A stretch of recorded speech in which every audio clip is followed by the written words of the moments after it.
a position now where I've gone up a few treads here and it's easier to film and show you. We're not working on the cement floor. I've got the next tread ready here and it's ready to be received in its dado on the side of the stringer. Now what I've done is on the back end I've sanded. It was a little tight, so I've slightly sanded right where the front portion, the nosing, is going to fit into the dado, and that's just going to help me slide this in.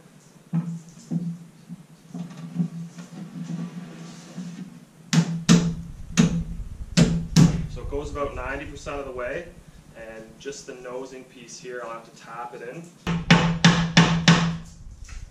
Working side to side here.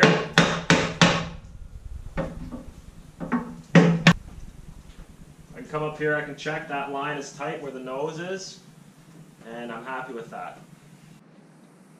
You just watched me install this top tread here.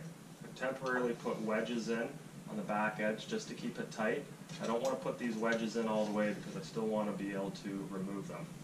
Now, on the tread below, I have a smaller wedge. It's a little bit shorter than the real wedge. And what that allows me to do is temporarily put that in position. It now allows me to get the riser up and past without hitting the wedge. And then I can drive the much fatter riser wedge into place. Now you can see on the tread below how the tread wedge supports the riser wedge so it stops it from falling down.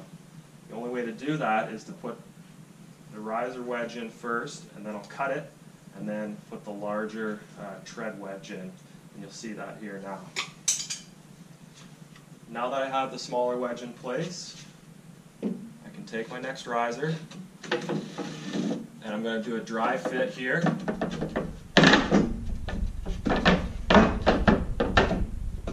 Fit it into the dado. It just went into the dado of the top tread, but now I have a space, I have a gap on the bottom. It's not fitting in to the rabbet on the tread below. So what I'm going to do is run out to the shop, and I'm just going to take the joiner to this edge and run about 3 passes so that that slides up in there. I'm back from the garage. I can dry fit this the last time.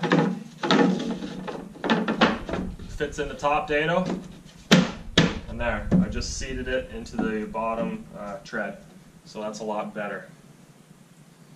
While we're down here, I can make another measurement to ensure my inside dimension is what I need. I'm within a 16.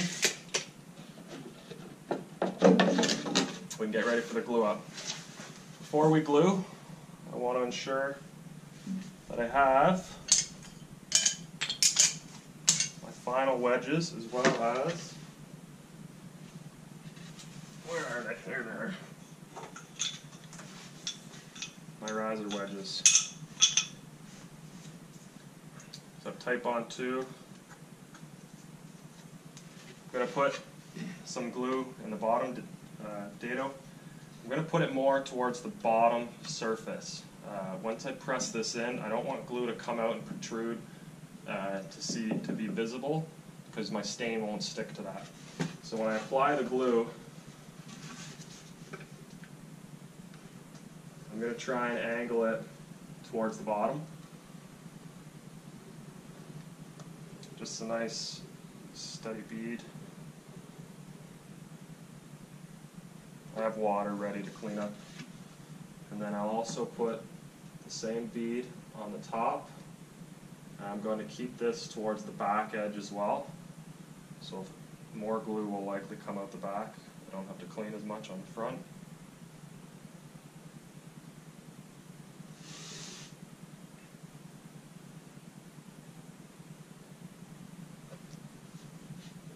Now what I'll do is carefully slide this into position, and I don't want to hit the front of the tread and cause glue to go everywhere.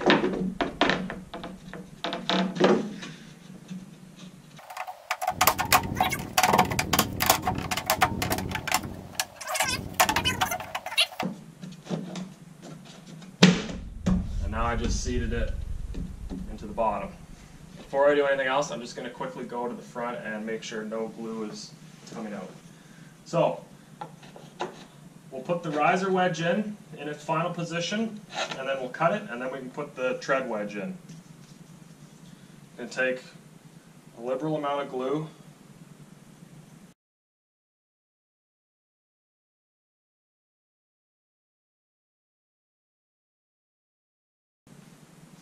There it is. Got a sacrificial piece of oak here.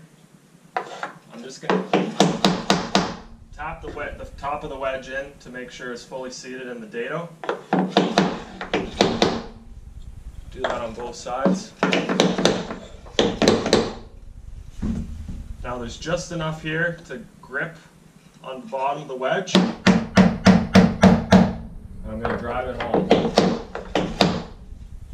Now the top of my wedge has already hit the top of the next tread, so I could have cut that a little shorter to make it even tighter, but I'm happy with that. And I'll do the other side here now. Next, I can't get my tread wedge in there because the riser wedge is in the way. So I'm going to remove the temporary wedge, take my flush trimming tool, and cut the bottom of that riser.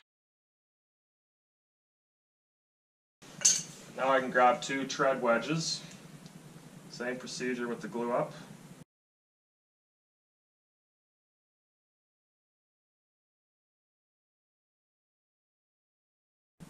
Now the tread wedge will support the riser wedge in case it's to fall. And we'll repeat the process on the other side.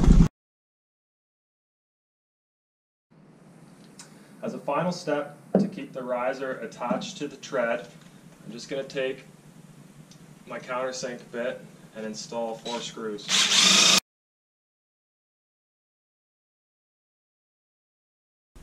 You can see on the front face, we just installed this riser and this tread. They're completely tight along this face and this face to the stringer, and that is exactly what we want.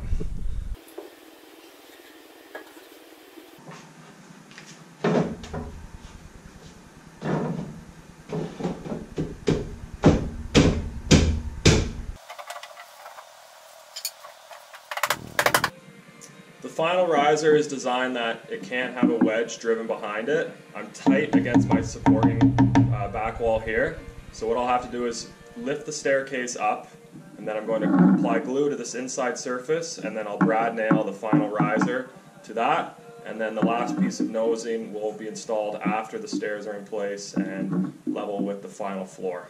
So we'll do that right now. Might be hard to see, but between the final riser and my stringer, there's a 1/16 of an inch gap up here.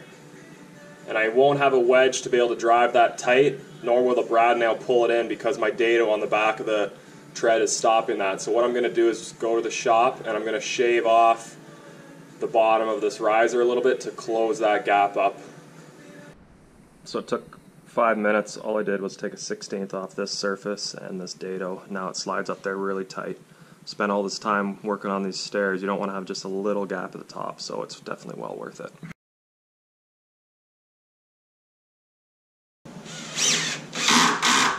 I flipped the stairs over here and just laid them on their side.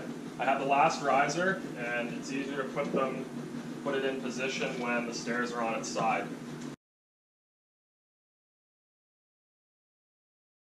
There we have it. Now the bottom riser is in position. I've made 24 little blocks about 4.5 inches long. They're roughly 3/4 by 3/4, just some scrap that I have. What we're going to do now is we're going to glue them and secure them to the inside of the tread and the riser. And this will stop any squeaking between the tread and the riser, because if my riser didn't fully go into the dado on the tread, this will be glued and just brad nailed to hold it in position to now lock that together.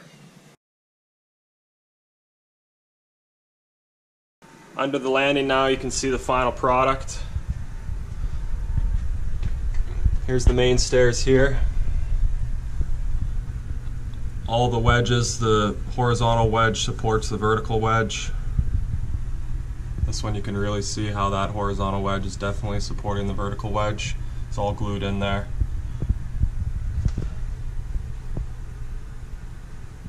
Here's the center blocks I put in. Way down at the bottom there you can see the clip that holds up the stringers and it gets notched in. I had to put a little spacer on the bottom because the concrete floor isn't perfectly level.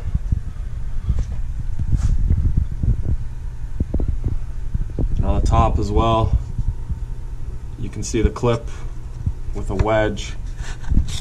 That wedge isn't doing much supporting there.